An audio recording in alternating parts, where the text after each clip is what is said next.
El culebrón financiero de la gestora de largo plazo continúa. La novela, por un puñado de dólares, cada vez está más interesante. Recapitulemos un poco. El Banco Central de Bolivia emitió bonos en dólares que nadie compró, prácticamente solo 59 millones de dólares, de los 10 mil millones de dólares que había en el colchón bank. Y de repente aparece un misterioso benefactor que le depositó de una sola vez 200 millones de dólares. Y el presidente del Banco Central salió y dijo, aquí está la prueba de la credibilidad y la reputación. La gente nos ha dado su dinero. Después se supo que este depósito lo había hecho la gestora pública. Y inmediatamente surgió la pregunta, ¿y de dónde sacó 200 millones de dólares la gestora pública? Después que varios opinadores económicos, periodistas, le hicieron pescotis a la gestora, esta, como una novela de terror, comenzó a revelar cuál fue la alquimia financiera, primero para conseguir 250 millones de dólares, que los trajo de afuera, a un costo sumamente elevado. La gestora sostiene que el objetivo mayor de esta operación siempre fue aumentar la rentabilidad de los aportantes. Por eso trajo 250 millones de afuera, por los cuales tiene que pagar 88 millones de dólares y 250 millones de dólares equivalente en bolivianos.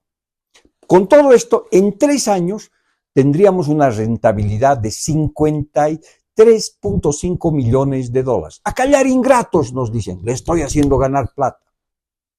Resaltan que esta es la forma de manejar las cosas, buscando rentabilidad. Y los riesgos, Huawei, y ahí viene justamente que hay que analizar un poquito mejor.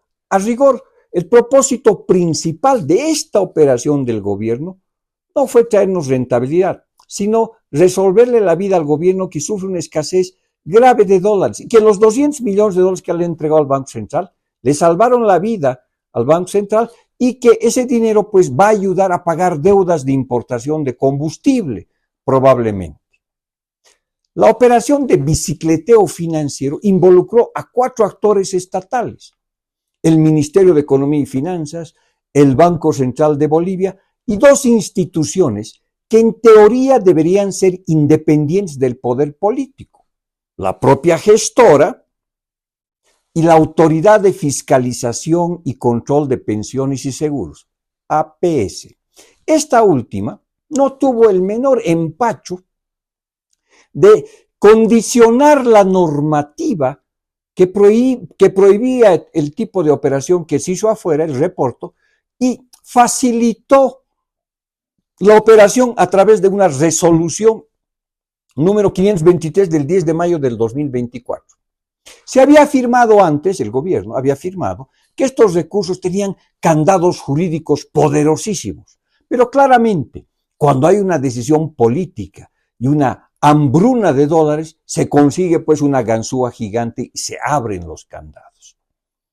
Este manoseo político que involucra a 4 instituciones del Estado, es decir, es la hermandad estatal, rompió el tema de la independencia del Banco Central y de la gestora pública y mostró un grado de coordinación entre el regulador, que debería ser independiente y debería defender los intereses de los asegurados, y el poder ejecutivo. Esto lo armaron entre los hermanos estatales.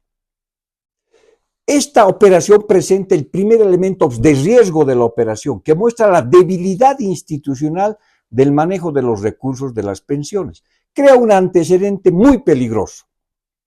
Cuando hay una decisión política de conseguir recursos, todo se puede hacer por lo visto y se organiza, ¿no es cierto?, dentro del Estado un esquema para financiar al Banco Central de Bolivia.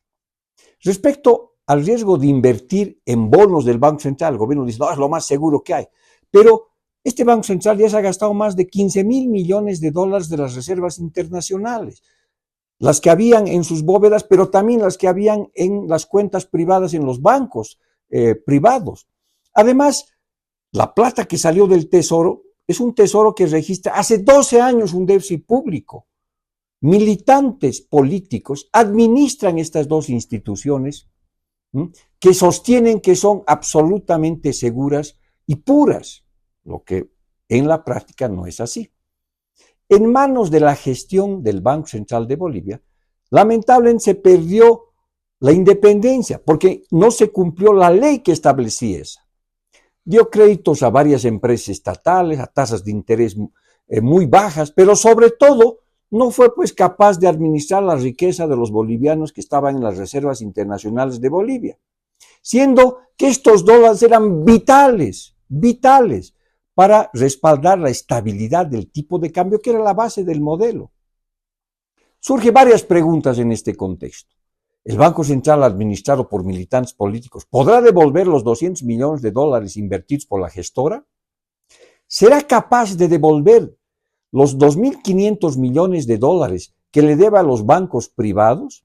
¿Podrá reponer 21 toneladas de oro, pero en el sistema de good delivery con lingotes que valgan a nivel internacional? Ahora, dígame por favor, dado este contexto, es completamente legítimo que mucha gente se asuste, no les crea y que piense que eso no es una buena inversión. Porque ya han pasado otros ejemplos también. Bajo la administración de militantes políticos de la estatal YPFB, la producción de gas bajó de 60 millones de metros cúbicos a 30 millones de metros cúbicos por día.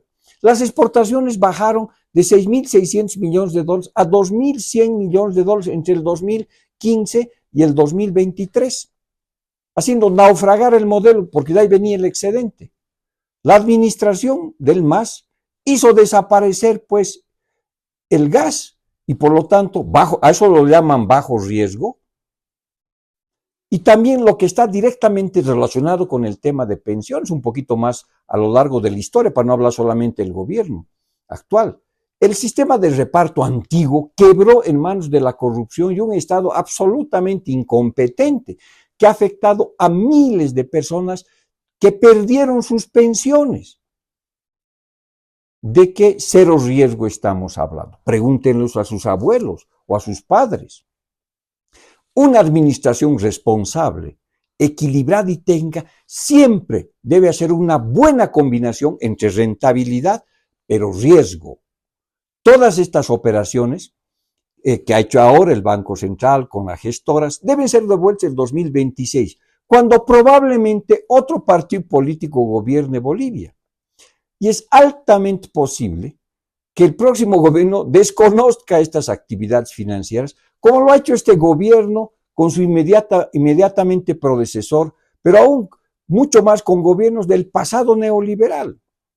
Así que es legítimo que la gestora, ¿no es cierto?, sea mucho más responsable en el manejo de los recursos de los pensionistas, no solamente piense en la rentabilidad, sino también en el riesgo y diversifique el riesgo. En la actualidad, más de 7.500 millones de dólares de los pensionistas están con el Estado, parte con el Banco Central y la mayor cantidad con el Tesoro General de la Nación.